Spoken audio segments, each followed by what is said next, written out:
Thank you for joining Envirochat, PerkinElmer's ongoing series of one-on-one conversations with leaders in environmental analysis. Episode 1. Refreshing, Recycling and Reusing Water. Worldwide, the amount of clean water required for human activities is greater than the amount that we have available.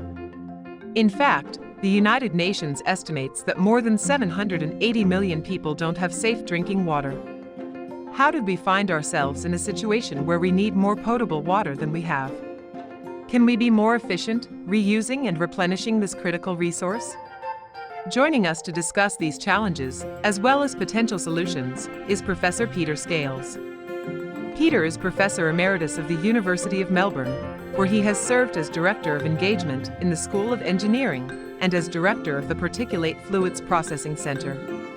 Additionally, Peter was a theme leader for water in the Carton Connect initiative, as well as Director of the Australia-China Joint Research Centre on River Basin Management. And now, here is our host from PerkinElmer, John Martin. Joining us today is Dr. Peter Scales of the University of Melbourne. Professor Scales' work includes a focus on addressing the issue of water shortages, including how we can potentially reuse and recycle water to be more efficient in its use. Welcome, Dr. Scales. We're excited to have you with us today. Thank you, John. Before we get into the specifics of water reuse and management, I'm curious to know how you became interested in water recycling. Was there a specific incident or event in your life that prompted you to say, this is the issue for me. This is really something I want to solve? I don't think there was a specific incident, John, but I've been working in this area for about 20 years. And I think it started with working in Asia, in particular in India and China, and looking at the mega cities of India and China and asking ourselves, are the systems that we've got in place for supplying water and sanitation actually going to see us good into the future? And you look at those systems and you think, well, they're actually based upon what I call the John Snow concept, which is that John Snow worked out at the Broad Street tap in London in 1854 that pathogens cause disease and death. Therefore, they said, if you can protect the water supply so that you don't get pathogens in it and take the wastewater as far away from the city as possible and dump it, then you'll actually improve the health of cities. And that served us very, very well, probably for about 150 years. But I think in the last 40 years, it's failing quite miserably. And there's two reasons. One is that the level of urbanization in the world has gone up enormously. The population has gone up enormously. And the ability to protect our supplies when we've got cities of 20 and 30 million people is extremely low. That ability now is really quite poor. And the assumption that you can assimilate all the wastewater from a very, very large city by dumping it in the ocean or something like that is also failing miserably. And so all of that coming together said, basically, we need a new system. We need to do this a different way. And we need to rethink the philosophy that's served us very, very well. And it's no longer just pathogens that we have to worry about, it's chemicals in our water supply. And whereas very simple systems can quite often get rid of pathogens, things like chlorination, and very simple process systems to supply safe water, with chemicals, that's not possible. With persistent organic pollutants and things like that, we have to actually use multiple treatment systems. And so all of this has come together as, I think, a bit of a perfect storm in the last 40 years, where the modern water systems haven't actually kept up with population growth, increases in chemicals, increases in urbanization, and our inability to both protect our water supply and to protect the environment. And our efficiencies in this area are really low. We only use about 20% of the water that comes into the cities. So all of those things together sort of come to this realization that this is an area that, both from an engineering, from a chemistry point of view, there's a lot of work to be done. And that's why I got into this space. Now, we hear a lot in the news about droughts and water shortages, but a lot of the stories we hear are regionally based or country based. Can you provide us with a higher level, a global perspective on this water crisis? Yeah, the United Nations basically says that we need around about 1,000 meters cubed per person per year of water to live well. If I look at how much water I use in my house, it's nowhere near 1,000 meters cubed per year. So that 1,000 meters cubed is made up of about 70% of it is the water we use to irrigate our crops and for the food we eat. And the other 30% is for use in our house and all the goods and services in our cities. So it splits about 70-30, 70% for agriculture and about 30% for our cities. There are now quite a large number of places in the world, not necessarily countries, because averages don't really work here very well, where we have nowhere near 1,000 meters cubed per person. So if I just took the United States, for instance, there's places in the United States that have 3,000 meters cubed per person, but other areas at different times of the year or in desert areas where it might only be 300 meters cubed per person. And if I look across the world, I see the North China Plain, I see India, very, very large groups of people who don't have that quotient of water. And the good thing about that, there's not many great good things about that, but the good thing about that is that 1,000 meters cubed is based upon a very poor efficiency of use. It assumes that in our cities, we just take the water, we use it, and we throw it away. In actual fact, if we improved our agricultural efficiency and we improved our efficiency in our cities dramatically by recycling, we could actually potentially get it down to 400 meters cubed per person. And at that point, in actual fact, there's not many people in the world have a water crisis anymore. You mentioned some different countries there. Some countries, do share rivers or water sources. Can you foresee a global effort, a global initiative to try and address this issue, to try to manage water resources more wisely? Are there particular parts of the world that do this better than others? This is one of the great problems of the world, I think, is that transboundary water is usually very, very poorly used. One of the really big issues is that if we look at the use of water and we say who should get access to the water, the number one thing that comes back is, well, farmers are first and cities are second. In actual fact, the environment, which is probably the most important user of the water, and we don't think of the environment as a user of water, rarely gets considered. So when I put a dam into a river and I say, well, now I've got enough for all the farmers in the city, in actual fact, it's the environment that gets the rotten end of the stick, so to speak. And in actual fact, countries that have started to really address this problem basically have used the concept that the environment is an equal player at the table. There is no hierarchy of use, that farmers are more important than cities than in the environment, that if you say there is no hierarchy and everyone should get a reasonable share, and if the environment was sitting at the table, what would they say about this? If the environment was a person, they were sitting around the table, would they say, well, thanks very much, you've done a really good job for me? And in that context, countries that have started to use that philosophy are starting to do better, but there's only a few of them, and guess what? We've got a long, long, long way to go. Yeah. So looking around us, there's a lot of water. We can see that the Earth's surface is covered approximately 70% with water, but only about 2.5% of that is freshwater. Now, you had mentioned efficiency earlier. Is it just a matter of using that 2.5% more wisely? Does that get us out of this crisis? It doesn't completely get us out of it, but it actually would go a very long way to getting us out of it.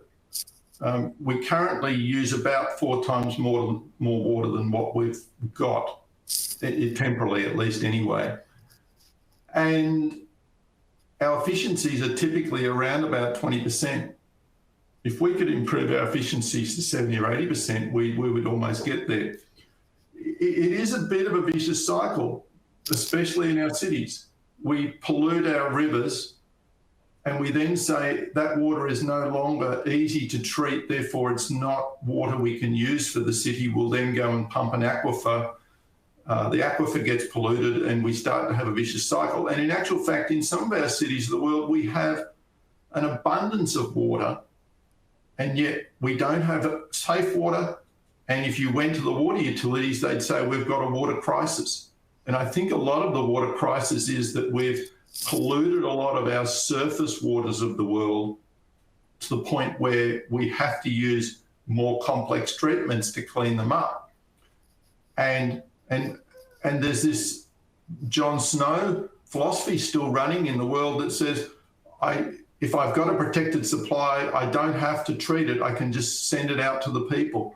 And we have to move on from that. We have to actually accept we do have a lot of pollution in the world. Everyone lives downstream. And we're going to have to start to use especially our surface water resources for urbanized areas a lot better than what we do now. And that means cleaning them up, reusing them, accepting that they're polluted, accepting that they've got a lot of pathogens and a lot of chemicals in there, and that we're going to clean them up and reuse it. Now, this issue of pollution, chemicals that are in our water supply, surface waters, groundwaters, the technology exists to detect things that are in that water. Am I correct in that? And how does that technology work into this whole process of reuse and recycling? Is it as simple as doing more testing? It's a really good question, John. That's multi-level, I would argue. A couple of points here.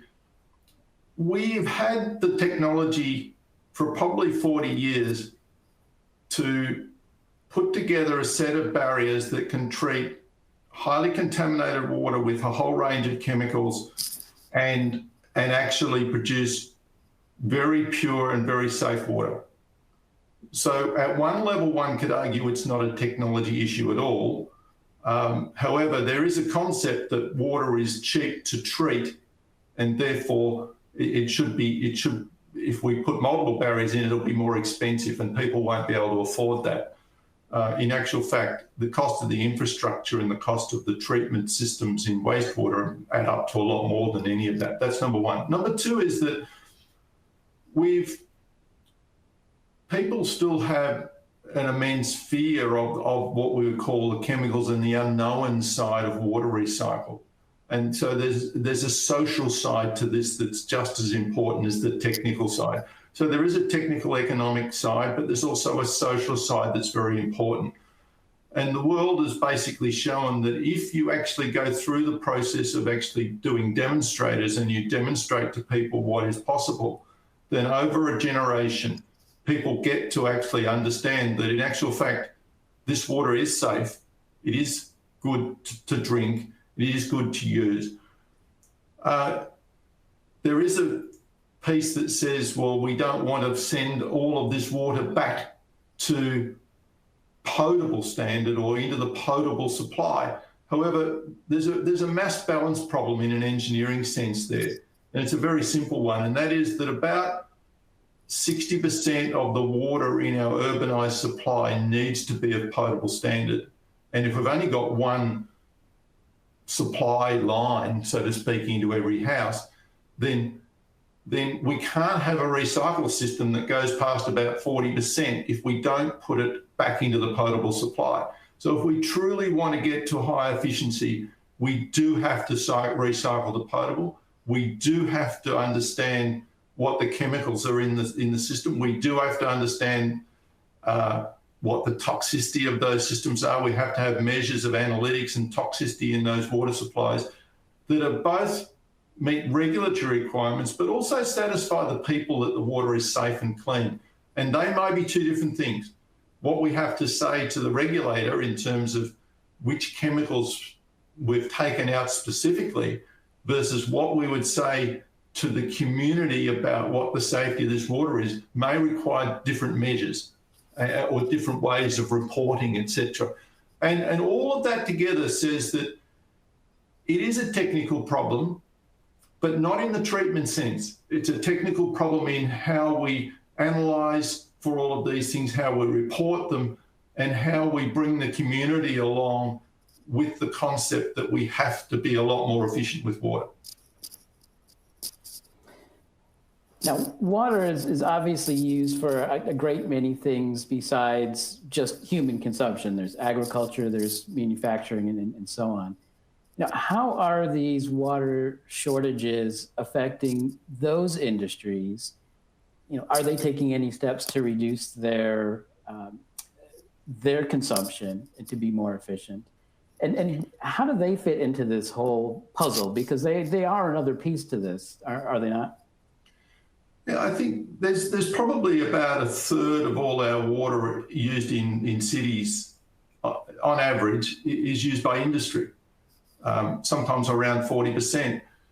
And it's rare that they actually need potable water for their industrial processes. And if I look around the world at where recycle is really starting to become embedded, it is peri-urban agriculture and it is industry that has taken up the mantle, one would argue, in the reuse area. My issue with that is not that they're not doing a great job, they are, and it is an important first step in the recycle process is to have customers. But ultimately the customer has to be mum and dad and you and I in our houses, wherever we live. And in industry, they've taken up the mantle and they're actually paying quite a high price for their recycled water. And in actual fact, we're probably paying it because the utilities often supply it at a low cost, even though it's been treated with many, many barriers. And the reason is the treatment of water, the cost doesn't scale linearly. It actually goes down enormously as we go up in volume. So in actual fact, everyone says, well, these costs are too high on things like recycled water to treat them to a very high level. Well, the answer is it is if we do it in small volume. But once we get to very large volumes, those costs will be not a lot different in actual fact than the cost we have in treatment now. And all of a sudden, it becomes a very viable option. So we need industry to help us to get over this step. And in actual fact, I believe they're doing a really good job because they're paying what we would call above the odds because the treatment systems are small at this stage. And there's a lot of philosophical arguments about which way you go there, but ultimately customers are important in starting the process. The problem, and to me, as we're thinking about it here, we're talking about different countries, industry, homeowners, governments. The problem seems big, seems daunting. Do you really think that this is something that we can solve? I mean, what is the ultimate solution here? I'd like to think we can solve it because it's not, I suppose some of the hardest problems to solve in the world are not the technical ones. The ones that involve bringing technology and the community and the social side of problems together are always, and politics is always the toughest ones to solve. I would argue we have to solve it though. Currently, our environment can't actually cope with the level of waste that's being put into it. I always say that if one thinks about the solid waste we produce that we put into landfill, the gaseous waste like CO2 that we put out into the atmosphere, and the wastewater that we put out into our rivers and oceans, every single one of those is in an unsustainable situation. We're seeing that through climate change with CO2. We don't see it as much in our oceans and everything, even though people who are in the oceans would say it's all around us. And if you're in very populated areas of Asia, you see it as breakdown in fishery stocks and a whole range of really poor outcomes. So I would say this, like CO2 into the atmosphere and like trying to get around solid waste into landfill, etc., this is an imperative of urbanized society. As we move from, we've moved from 27% to 50% urbanization in the world in the last 40 years. As we move to 70% urbanization in the next 30 years, if we don't solve this problem, we're quite unsustainable, not just in CO2 and in solid waste. So this to me is one of the big issues of urbanisation and modernisation in the world. We say we've modernised, but in actual fact, we haven't solved the waste problem. And until we take the waste out of water and we make it into a one water piece, the environment suffers, people get unsafe water, and the health system suffers, everyone suffers. And so I see this as part of a triumphant of solid waste, gaseous waste and water waste. And the biggest single waste we produce in the city every day is wastewater. Now, one last question for you, Dr. Scales, before we let you go. What can we as individuals do to try to solve this problem? Once again, I think that's a really tough question, because everyone says, well, what do I do in my house or something like that? I think the single biggest thing that we see when we start to look at recycle of water is moving people from accepting or not accepting that they would say drink wastewater again to drinking it requires the community to get together and say, we want water resilience. We want to have a safe environment, and to work with things like the water utilities and produce answers. The water utilities technically can produce that answer. A lot of people see it as a political thing where they say, oh, the politicians need to do something. I don't know of a politician in the world who says, I'm going to do something when only 40% of the people believe in it. That's not, politics doesn't work like that. Therefore, to me, this is not a political issue. It is a community issue. And it's the community working with the water suppliers in the world to say, we want a different system. So the individual, to me, working with the water utilities as communities and community groups and community peoples will change this problem. Politicians won't change the problem. Politicians, if the community says we want it and the utility says we can deliver it, the politicians will tick the box. And that's one of the big dilemmas of the world, people saying, I want the politicians to do something. No, the individual has to say, no, us as a community need to live in a safer environment. We need safer water. We need more resilient supply. We need a better environment around us because we've got good, resilient water supply. How do we achieve that? As individuals, we get together with others and we talk to our utilities and we work with them around that problem.